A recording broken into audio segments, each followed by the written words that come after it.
ওয়ালাইকুম রহমতুল্লাহ। কেমন আছেন বন্ধুরা? আজকে আপনাদের সাথে একটা বিষয় শেয়ার করব। আমি তো গ্রামের বাড়িতে আসছি, এই জন্য একটু গ্রামের ফিল পাচ্ছি।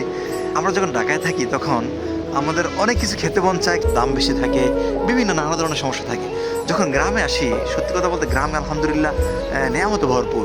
এই বড়ই কিন্তু যখন ঢাকায় চলে যাই তখন আসলে খুব মন চায়, বড় সিজন চলতেছে, বড়ই খাবেন।